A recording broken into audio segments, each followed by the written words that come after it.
नमस्कार बच्चों, मैं नेहा श्रीवास्तव राजकीय जुबली इंटर कॉलेज गोरखपुर से आपका विज्ञान की इस कक्षा में स्वागत करती हूँ। बच्चों, आज हम कक्षा 9 का अध्याय 1 शुरू करेंगे और इस अध्याय का नाम है हमारे आसपास के पदार्थ। बच्चों, इस अध्याय को हमने 2 भागों में बांट दिया है। तो आज पहले वीडियो में हम निम्न 4 बिंदुओं पर चर्चा करेंगे। आइए देखें वो 4 बिंदु कौन कौन से हैं। पहला, पदार्थ की परिभाषा एवं परिचय। दूसरा, पदार्थ का भौतिक स्वरूप। तीसरा, पदार्थ के कणों के अभिलाक्षणिक गुण एवं चौथा, पदार्थ की अवस्थाएं। तो आइए हम अपने पहले पार्ट से शुरू करते हैं। बच्चों, आज हम पदार्थ के बारे में पढ़ेंगे। बच्चों, आपने अपने आसपास अगर देखा होगा तो आपको अनेक प्रकार की वस्तुएं दिखाई देंगी और सभी वस्तुएं आकार एवं बनावट में एक दूसरे से भिन्न होंगी। जैसे कि अगर मैं मान लूं कि मैं यहाँ जिस कमरे में खड़ी हूँ उसमें अपने आसपास नज़र दौड़ाऊं तो मुझे क्या क्या दिखेगा। मुझे खिड़की, दरवाजे, पेन, ये बोर्ड, बहुत सारी वस्तुएं दिखाई देंगी। और ये जितनी वस्तुएं मुझे दिखाई दे रही हैं उन सभी में द्रव्यमान होता है तथा वह स्थान घेरती हैं या उसका कोई ना कोई आयतन होता है। तो ऐसी सभी वस्तुएं जिनमें द्रव्यमान होता है तथा जो स्थान घेरती हैं वह वस्तुएं जिस सामग्री से बनी होती हैं उन्हें हम कहते हैं पदार्थ या मैटर। तो बच्चों, आज का जो आपका टॉपिक है वह है पदार्थ या मैटर। तो क्या होता है ये पदार्थ या मैटर, आइए हम इसे वैज्ञानिक दृष्टिकोण से जानने की कोशिश करते हैं। बच्चों, वह सभी वस्तुएं जिनमें द्रव्यमान होता है तथा जो स्थान घेरती हैं अर्थात उनका कोई ना कोई आयतन होता है, उन सभी वस्तुओं को हम कहते हैं पदार्थ। जैसे भोजन, पत्थर, बादल, तारे, पौधे, पशु, पानी, हवा इत्यादि। तो ये सारी वस्तुओं को हमने पदार्थ माना है क्योंकि इन सभी में द्रव्यमान होता है तथा यह कोई ना कोई स्थान अवश्य घेरती हैं। बच्चों, आज की डेट में तो हम द्रव्यमान और आयतन की बात कर रहे हैं, लेकिन ऐसा नहीं है कि प्राचीन काल में मनुष्य अपने वातावरण को लेकर सजग नहीं था। प्राचीन काल में भी जो दार्शनिक हुआ करते थे उन्होंने पदार्थ को 5 मूल तत्वों में वर्गीकृत किया। और ये जो 5 मूल तत्व थे ये क्या क्या थे? ये थे जल, पृथ्वी, आकाश, वायु तथा अग्नि। और ऐसा माना जाता था कि इस पृथ्वी की सभी वस्तुएं, चाहे वो जीवित हों या वो निर्जीव हों, सभी की सभी इन 5 तत्वों से मिलकर के बनी होती हैं। तो यह तो हो गई प्राचीन दार्शनिकों की बात।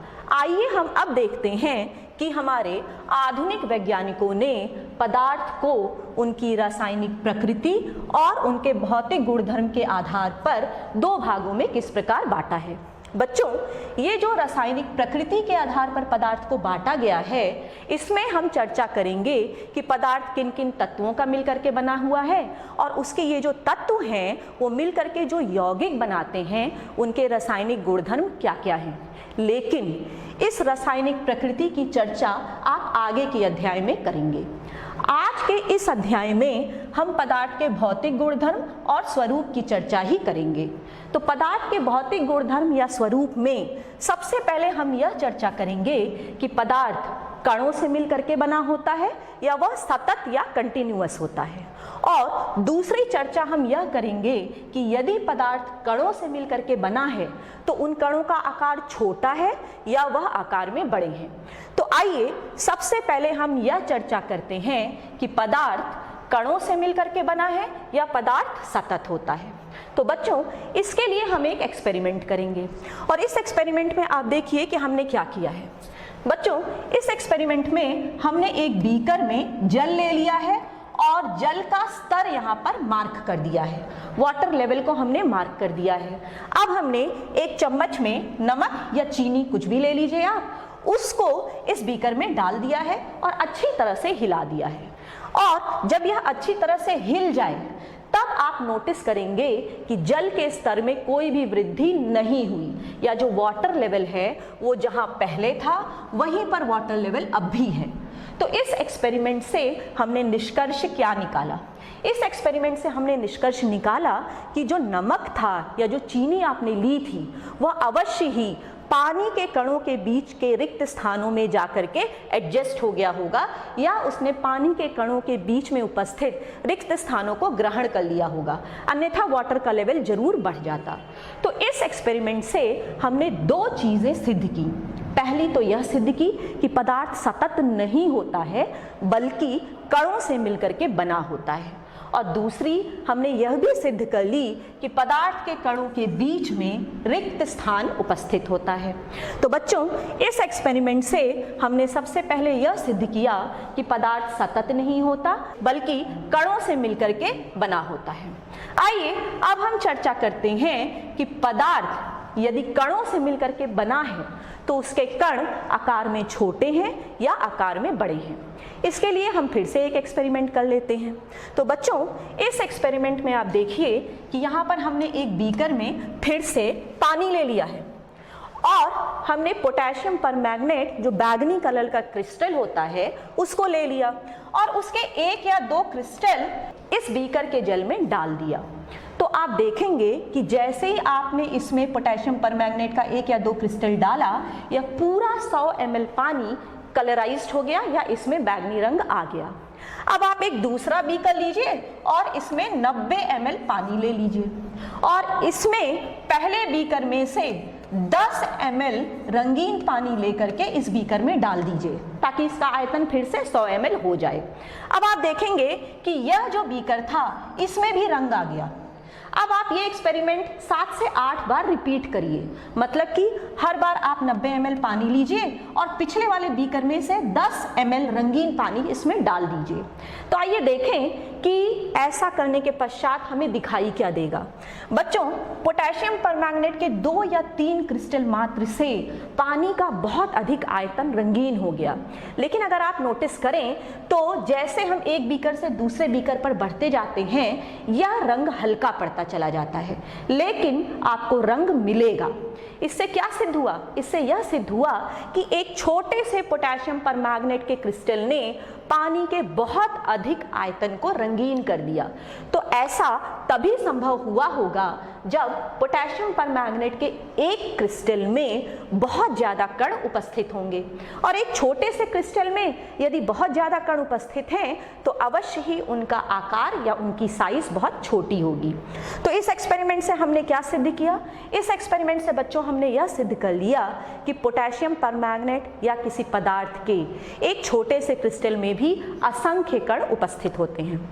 तो बच्चों, पदार्थ के भौतिक स्वरूप में हमने दो चीजें सिद्ध कर ली। पहली तो यह सिद्ध कर ली कि पदार्थ कणों से मिलकर के बना है, और दूसरी हमने यह सिद्ध कर ली कि इन कणों का आकार अति सूक्ष्म होता है, इतना छोटा होता है कि हम इसे नंगी आंखों से देख भी नहीं सकते। आइए अब यह सिद्ध करने के बाद कि कणों से मिलकर के बना है पदार्थ और कणों की साइज भी बहुत छोटी होती है, अब हम इन कणों के अभिलाक्षणिक गुणों की चर्चा करते हैं। तो हम शुरू करते हैं पदार्थ के कणों के अभिलाक्षणिक गुण।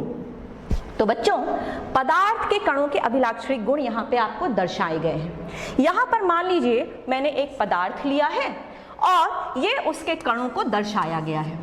आप देख सकते हैं कि कणों के बीच में रिक्त स्थान उपस्थित है। आप देखिए यहाँ सभी कणों के बीच में रिक्त स्थान उपस्थित है, और रिक्त स्थान होने के कारण यह पदार्थ के कण उस रिक्त स्थान में निरंतर गतिशील रहते हैं। तो ये जो कण हैं ये इधर से उधर, उधर से इधर घूमते रहते हैं, और बच्चों इनके बीच में आकर्षण बल भी कार्य करता है। जितनी कम दूरी होगी कणों के बीच में उतना ही अधिक इनके मध्य आकर्षण बल कार्य करेगा। बच्चों, ये जो 3 पॉइंट मैंने आपको बताए हैं, इस 3 पॉइंट को यदि हम वैज्ञानिक दृष्टिकोण से देखें तो विज्ञान तब तक किसी कथन को सत्य नहीं मानता जब तक वह सिद्ध ना हो जाए। तो आप भी पहले यह देख लीजिए कि इस 3 पॉइंट्स को हम किस प्रकार सिद्ध करते हैं, और तब यह आपके लिए जानना और पढ़ना बहुत आसान हो जाएगा। तो आइए हम इनमें से एक एक पॉइंट को सिद्ध करके देखते हैं। बच्चों, इसमें ये जो पहला पॉइंट है पदार्थ के कणों के बीच में रिक्त स्थान, इसको हम पदार्थ के भौतिक स्वरूप में पहले ही सिद्ध कर चुके हैं। आप देखिए इस वाले एक्सपेरिमेंट में कि पदार्थ कणों से मिलकर के बना है, हमने यह भी सिद्ध किया था कि जो नमक के कण पानी में गायब हो गए तो वो कहाँ गायब हुए थे? वह पानी के बीच में उपस्थित रिक्त स्थान में गायब हुए थे। तो पदार्थ के कणों के अभिलाक्षणिक गुण का जो पहला पॉइंट था कि पदार्थ के कणों के बीच में रिक्त स्थान उपस्थित होता है, उसको हम यहाँ पर पहले ही सिद्ध कर चुके हैं। क्योंकि पानी के कण के बीच में यदि रिक्त स्थान उपस्थित नहीं होगा तो जल स्तर में वृद्धि हो गई होती, जो कि नहीं हुई। तो इस एक्सपेरिमेंट से हमने ये सिद्ध कर लिया था कि कणों के बीच में रिक्त स्थान उपस्थित होता है। आइए अब जो दूसरा पॉइंट है हम उसकी चर्चा करते हैं। दूसरा पॉइंट क्या था कि पदार्थ के कण निरंतर गतिशील होते हैं। तो बच्चों अब हम पदार्थ के कणों की गतिशीलता के बारे में पढ़ेंगे और यह भी पढ़ेंगे कि सभी कणों की गतिशीलता एक बराबर नहीं होती, और यह भी सिद्ध करेंगे कि यदि तापमान बदल दिया जाए तो पदार्थ के कणों की गतिशीलता पर प्रभाव पड़ता है। तो इसको हम एक एक एक्सपेरिमेंट से सिद्ध करते चलेंगे। तो आइए सबसे पहले हम सिद्ध करते हैं कि पदार्थ के जो कण होते हैं वह निरंतर गतिशील होते हैं। तो इसको हम एक एक्सपेरिमेंट से सिद्ध करेंगे। बच्चों आप इस डायग्राम में देखिए, आपको दिखेगा कि यहाँ पर एक अगरबत्ती जल रही है। बच्चों मान लीजिए इस कमरे के एक कोने में मैंने एक बुझी हुई अगरबत्ती रख दी, और अगर आपको इस अगरबत्ती का सुगंध लेना हो तो आपको उस अगरबत्ती के बहुत नज़दीक जाना पड़ेगा, तब जा करके आपको उसकी थोड़ी बहुत सुगंध पता चल पाएगी। लेकिन यदि मैं इस अगरबत्ती को जला दूं तो आप अगर दूर दरवाजे पर भी खड़े हों तो आपको अगरबत्ती के कणों की सुगंध मिल जाएगी। ऐसा क्यों हुआ? जब हमने अगरबत्ती को जलाया तो अगरबत्ती से जो सुगंध के कण निकले उनकी गतिशीलता बहुत अधिक थी। वह बड़ी ही आसानी से स्वतः ही हवा के कणों के बीच में मिल गए और गतिशील होने के कारण आपकी नाक तक पहुंच गए और आपको अगरबत्ती के कणों की सुगंध मिल गई। तो इस एक्सपेरिमेंट से आपने क्या समझा? आपने यह समझा कि पदार्थ के कण यदि गतिशील नहीं होते तो आपकी नाक तक इतनी आसानी से नहीं पहुंचते। और इसमें एक चीज और छुपी हुई है, पदार्थ के जो सुगंध के कण थे वह हवा के कणों के बीच में स्वतः ही मिल गए और गतिशील होने के कारण आपकी नाक तक पहुंच गए। पदार्थ का यह गुण जिसमें पदार्थ का एक कण दूसरे पदार्थ के कण से स्वतः ही मिल जाता है, इस गुण को हम कहते हैं विसरण का गुण। तो इस एक्सपेरिमेंट से आपने यह सिद्ध कर लिया कि पदार्थ के कण गतिशील होते हैं। आइए अब हम चर्चा करते हैं कि यह विसरण क्या होता है। बच्चों यह जो विसरण होता है, या इसको अंग्रेजी में हम डिफ्यूजन कहते हैं। विसरण में आप देखिए कि क्या होता है। विसरण में पदार्थ के अणु अधिक सांद्रता से कम सांद्रता वाले क्षेत्र की ओर स्वतः ही गति करते रहते हैं जब तक कि सभी जगह की सांद्रता एक समान ना हो जाए, और इस गुण को हम विसरण कहते हैं। इसी गुण के कारण अलग अलग पदार्थों के कण एक दूसरे में मिलकर के एक समान मिश्रण बनाते हैं।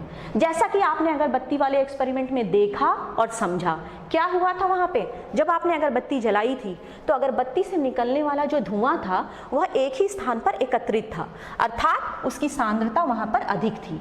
लेकिन धीरे धीरे वह गतिशील होने के कारण क्या किया उसने? वह हवा के कणों के बीच में मिल गया और गतिशीलता के कारण वह शीघ्र ही पूरे कमरे में फैल गया। तब तक फैलता रहा जब तक कि सभी जगह की सांद्रता एक समान नहीं हो गई। इसीलिए कमरे के हर कोने में अगरबत्ती का सुगंध आपको मिल जाता है। तो इस एक्सपेरिमेंट से हमने यह सिद्ध कर लिया कि यदि दो अलग अलग पदार्थों के कण गतिशील हों तो वह विसरण के गुण के कारण एक दूसरे में मिल करके एक समान मिश्रण बना लेते हैं। तो यह था बच्चों विसरण का गुण। तो आइए अब हम चर्चा करेंगे कि सभी पदार्थ के कणों की गतिशीलता एक समान नहीं होती है। इसके लिए फिर हम एक एक्सपेरिमेंट कर लेते हैं। अब इस एक्सपेरिमेंट में बच्चों आप देखिए कि हमने दो बीकर लिए हैं। दोनों बीकर में एक बराबर पानी ले लिया है। एक बीकर में इंक या स्याही डाल दिया और जो दूसरा बीकर था उसमें हमने थोड़ा सा शहद डाल दिया।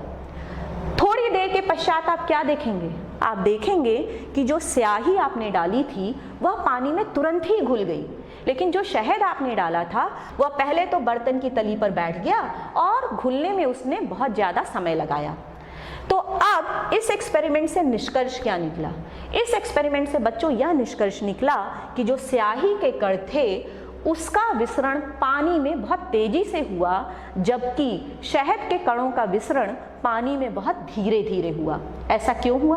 बच्चों, शहद और स्याही के घनत्व में बहुत अंतर है।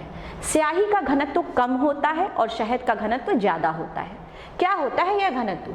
एक दिए गए आयतन में पदार्थ के कणों का द्रव्यमान कितना है। अगर घनत्व कम है तो दिए गए आयतन में पदार्थ के कम कण उपस्थित हैं, और अगर कम कण उपस्थित हैं तो उनके बीच की दूरी अधिक होगी और उन कणों की गतिशीलता भी अधिक होगी। तो इस एक्सपेरिमेंट से बच्चों हमने यह सिद्ध किया कि सभी कणों की गतिशीलता एक समान नहीं होती। जिसका घनत्व कम होगा उसका विसरण दर अधिक होगा, क्योंकि यदि घनत्व कम होगा तो पदार्थ के कणों के बीच की दूरी अधिक होगी और उनकी गतिशीलता भी बढ़ जाएगी, जिसके कारण उनका विसरण दर भी बढ़ जाएगा। तो आइए अब हम चर्चा करेंगे कि तापमान बढ़ने से कणों की गतिशीलता पर क्या प्रभाव पड़ता है। इसके लिए भी आप एक एक्सपेरिमेंट देख लीजिए। हमने यहाँ पर फिर 2 बीकर लिए हैं। एक बीकर में गर्म पानी ले लिया और दूसरे बीकर में ठंडा पानी ले लिया। दोनों बीकर में एक एक पोटेशियम परमैंगनेट का क्रिस्टल डाल दिया। क्या हुआ? जिस बीकर में पानी गर्म था वहां पर पोटेशियम परमैंगनेट का क्रिस्टल जल्दी घुल गया, और जहां पर पानी ठंडा था वहां पर देर में घुला। तो इससे आपने क्या सिद्ध किया? इससे आपने यह सिद्ध किया कि गर्म पानी में पोटेशियम परमैंगनेट के क्रिस्टलों का विसरण तेजी से हुआ, अर्थात तापमान बढ़ने पर कणों की गतिशीलता बढ़ गई, जिसके कारण उनकी विसरण की दर बढ़ गई। तो बच्चों, इस एक्सपेरिमेंट से हमने पदार्थ के कणों की गतिशीलता पर तापमान का प्रभाव जाना। अब बच्चों, जो तीसरा अभिलाक्षणिक गुण था वह यह था कि पदार्थ के कण एक दूसरे को आकर्षित करते हैं। इस गुण को समझने के लिए हम एक एक्सपेरिमेंट और देखेंगे। इस एक्सपेरिमेंट में आप यहाँ पर देखिए 3 तरह के डांसेस मैंने आपको दिखाए। पहले डांस में जो डांसर्स हैं उन्होंने एक दूसरे को पीछे से कस के पकड़ रखा है, और दूसरे ग्रुप के जो डांसर्स हैं उन्होंने एक दूसरे का हाथ कस के पकड़ रखा है, और जो तीसरे ग्रुप के डांसर्स हैं उन्होंने एक दूसरे के कंधे पर सिर्फ उंगली के सिरों से हाथ रखा हुआ है। और अगर अब मैं आपको कहूं कि इन तीनों मानव श्रृंखलाओं को आप तोड़िए, तो आप किस श्रृंखला को आसानी से तोड़ पाएंगे? आप इस वाले को तो बड़ी आसानी से तोड़ पाएंगे, लेकिन इसको तोड़ने के लिए आपको बहुत अधिक ताकत लगानी पड़ेगी। तो आप कहेंगे कि इस मानव श्रृंखला में मानवों के बीच में आकर्षण बल बहुत अधिक था, इसलिए आपको इसे तोड़ने के लिए बहुत अधिक बल का प्रयोग करना पड़ा, और यहाँ पर आकर्षण बल कम था, जिसके कारण आपने इसे आसानी से तोड़ दिया। तो ये तो हुई मानव श्रृंखला की बात, लेकिन बच्चों ठीक इसी प्रकार पदार्थ के कणों के बीच में भी आकर्षण बल लगता है। आइए इसे भी हम एक एक्सपेरिमेंट की सहायता से सीखने का प्रयास करते हैं। बच्चों, यहाँ पर हमने 3 चीजें ली हुई हैं। पहला एक कील लिया हुआ है लोहे की, दूसरा चौक लिया है, और तीसरा रबर बैंड लिया है। और अब मैं आपसे कहूं कि एक हथौड़ा लीजिए और कील को एक बार में मार के तोड़ दीजिए, और दूसरा मैं आपसे कहूं कि आप इस चौक पर बल लगा करके इसको बुरादा बना दीजिए, तीसरा मैं आपसे कहूं कि इस रबर बैंड को खींच लीजिए। तो आप देखेंगे कि आपने जब इस कील पर, लोहे की कील पर हथौड़ा मारा तो भी लोहे की कील नहीं टूटी, जबकि आपने थोड़ा ताकत लगा करके चौक का बुरादा बना लिया और रबर बैंड को भी आप बहुत ज्यादा खींचेंगे तो वो टूट जाएगा। तो इस एक्सपेरिमेंट से आपने क्या सीखा? इस एक्सपेरिमेंट से आपने सीखा कि लोहे की कील में जो कण उपस्थित थे, जरूर उनके मध्य आकर्षण बल बहुत अधिक रहा होगा, जिसके कारण आप ताकत लगा करके भी उस आकर्षण बल को तोड़ नहीं पाए। जबकि चौक के केस में क्या हुआ? कणों के मध्य आकर्षण बल कम रहा होगा, आपने बड़ी आसानी से उसका बुरादा बना लिया। तो आपने यहाँ पर देखा कि पदार्थ के कणों के बीच में आकर्षण बल कार्य करता है, और वो इस एक्सपेरिमेंट से सिद्ध भी हो जाता है। तो हमने अलग अलग एक्सपेरिमेंट करके पदार्थ के कणों के कई अभिलाक्षणिक गुणों को देखा। सबसे पहले हमने देखा कि नमक को जब हमने पानी में घोला तो उससे हमने सिद्ध किया कि पदार्थ के कणों के बीच में रिक्त स्थान होता है। फिर हमने अगरबत्ती वाले क्रियाकलाप से यह सीखा कि पदार्थ के कण गतिशील होते हैं तथा विभिन्न पदार्थ के कण विसरण के गुण के कारण एक दूसरे में स्वतः ही मिल जाते हैं। फिर हमने स्याही वाले क्रियाकलाप से देखा, उससे हमने क्या सीखा कि पदार्थ के कण का घनत्व यदि कम हो तो उसका विसरण दर उतना ही अधिक हो जाता है। फिर हमने एक और एक्सपेरिमेंट किया था कि पोटेशियम परमैंगनेट को गर्म पानी और ठंडे पानी में घोल लिया था। उससे हमने यह सिद्ध किया था कि तापमान बढ़ने पर पदार्थ के कणों की गतिशीलता बढ़ जाती है, अर्थात उसका विसरण दर भी बढ़ जाता है। फिर हमने लोहे की कील वाली क्रियाकलाप से सीखा कि पदार्थ के कणों के मध्य आकर्षण बल कार्य करता है। तो बच्चों, इस प्रकार आपने पदार्थ के कणों के अभिलाक्षणिक गुणों को देखा और जाना। तो बच्चों, अब हम पदार्थ की अवस्थाओं की चर्चा करेंगे और हम देखेंगे कि पदार्थ की अलग अलग अवस्थाओं के भौतिक गुण क्या क्या होते हैं। बच्चों, पदार्थ की 3 अवस्थाएं होती हैं, ठोस, द्रव और गैस। सबसे पहले हम इनका तुलनात्मक अध्ययन कर लेते हैं। बच्चों, ठोस के कणों के बीच में आप देख सकते हैं कि दूरी बहुत कम होती है, अर्थात इनका आकर्षण बल एक दूसरे के प्रति बहुत अधिक होगा और इनके कणों की गतिशीलता भी बहुत कम होगी। फिर आप देखिए द्रव को। द्रव के कणों के बीच की जो दूरी होती है वह ठोस के कणों की अपेक्षा अधिक होती है, अर्थात इनके बीच की दूरी अधिक होने के कारण इनके बीच में लगने वाला आकर्षण बल ठोस की अपेक्षा थोड़ा कम होगा और कणों की गतिशीलता ठोस की अपेक्षा थोड़ी सी ज्यादा होगी। अब आइए गैसीय अवस्था को देखते हैं। गैसीय अवस्था के कणों के बीच की दूरी बहुत अधिक होती है, तो इनके बीच की दूरी अधिक होने के कारण इनके मध्य लगने वाला आकर्षण बल बहुत ही ज्यादा कम होगा और आकर्षण बल कम होगा और दूरी अधिक होने के कारण इनके कणों की गतिशीलता बहुत अधिक होगी। तो आइए अब हम एक एक करके ठोस, द्रव तथा गैसीय अवस्था के बाकी गुणों की चर्चा करेंगे।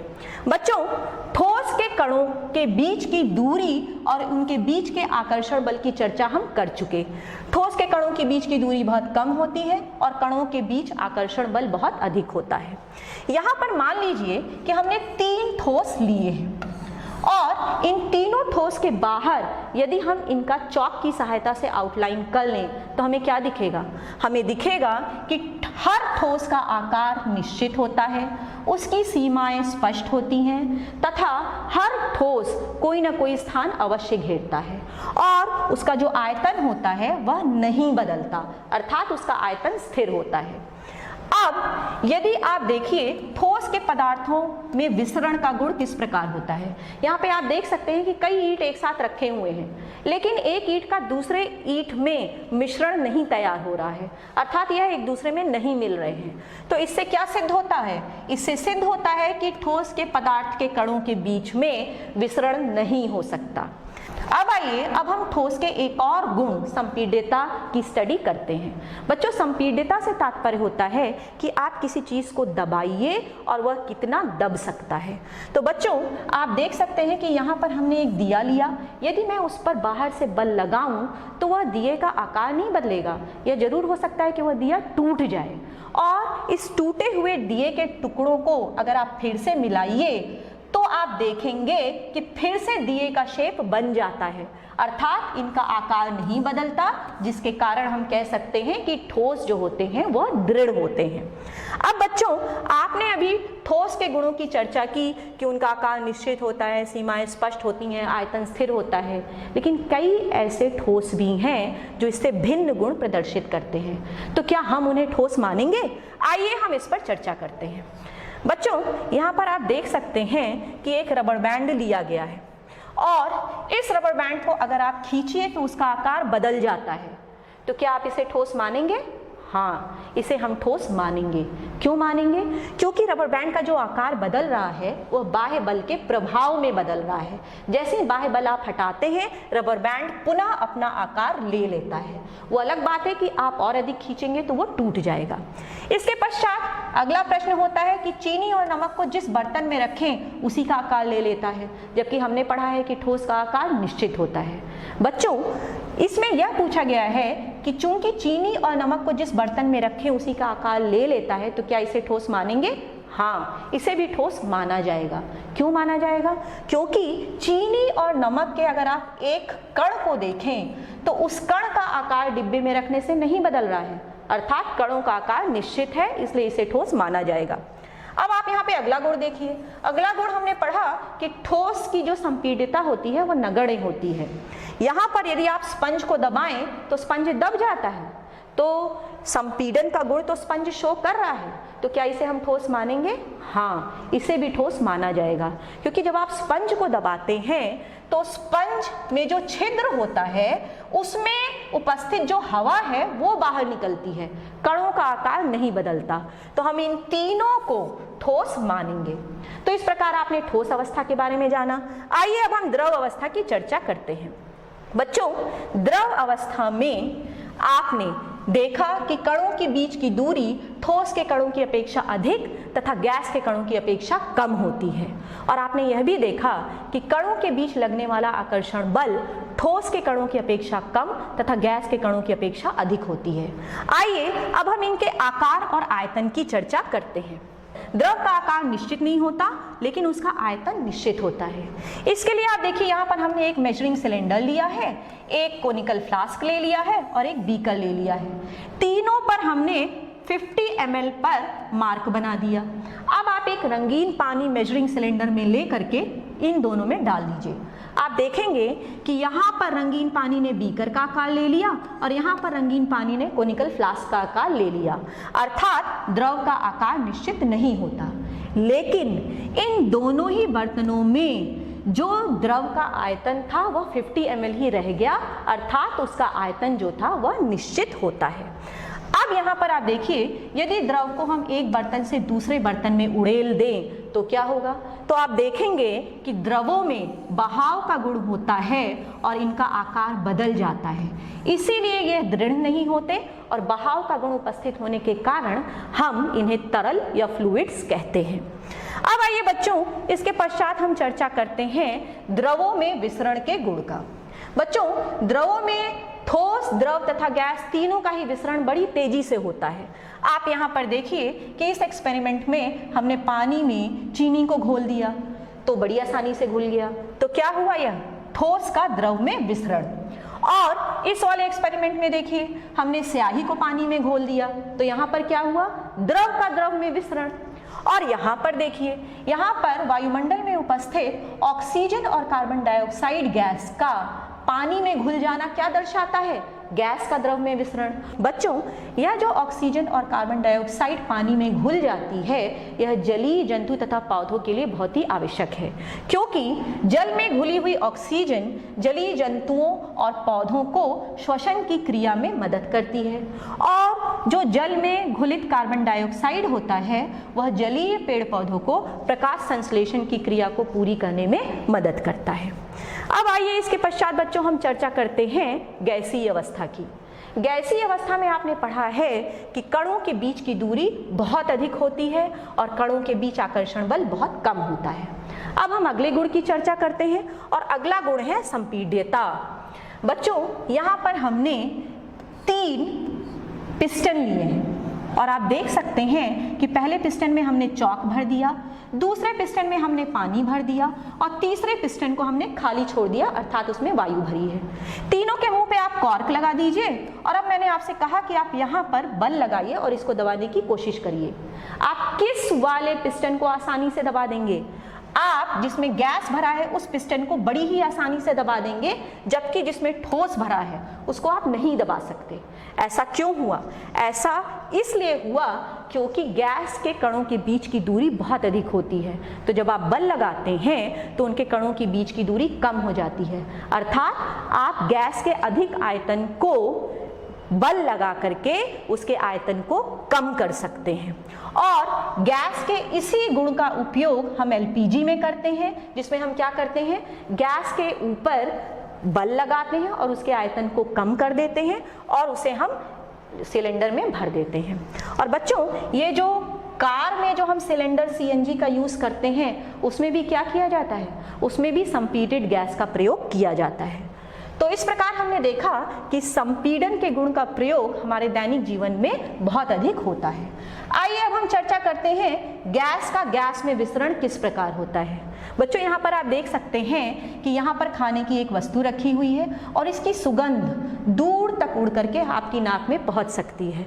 तो क्या हुआ, खाने के गंध के कण वायु में मिल जाते हैं और रसोई गैस से फैलकर हम तक पहुंच जाते हैं, क्योंकि ज्यादा गतिज ऊर्जा और कणों के बीच ज्यादा जगह होने से गैस का गैस में विसरण जल्दी होता है। तो इस प्रकार हमने क्या सीखा कि गैसों में विसरण का गुण बहुत अधिक पाया जाता है। इसके अतिरिक्त बच्चों गैसों में एक गुण और पाया जाता है, और वह क्या है बच्चों, गैस बर्तन की दीवार पर दाब लगाते हैं। आप देखिए ऐसा क्यों होता है। आपको पता है कि गैस के कणों के बीच में दूरी बहुत अधिक होती है या आकर्षण बल बहुत कम होता है। इस कारण यदि आप किसी बर्तन में गैस को भर दें तो वह आपस में भी टकराएंगे और बर्तन की दीवार पर भी टकराएंगे, और बर्तन की दीवार के प्रति इकाई क्षेत्र पर गैस के कणों द्वारा लगने वाले बल के कारण गैस का दबाव बनता चला जाता है। तो इस प्रकार बच्चों आपने ठोस अवस्था, द्रव अवस्था तथा गैसीय अवस्था के बारे में जाना, और इस चार्ट का आप स्क्रीनशॉट ले लीजिए जिसमें इनका तुलनात्मक अध्ययन दिखाया गया है। आप इसका स्क्रीनशॉट ले लीजिए, और ये है बच्चों आपका आज का होमवर्क। तो बच्चों यह आज की वीडियो पर आधारित आपका होमवर्क है। आज की इस वीडियो में आपने पदार्थ के कणों के अभिलाक्षणिक गुणों को जाना एवं पदार्थ की अलग अलग अवस्थाओं के भौतिक गुणधर्म को समझा। अगली वीडियो में हम पदार्थ की एक अवस्था दूसरी अवस्था में कैसे बदलती है इसकी चर्चा करेंगे। तब तक के लिए मैं अपनी वाणी को यहीं विराम देती हूँ। धन्यवाद।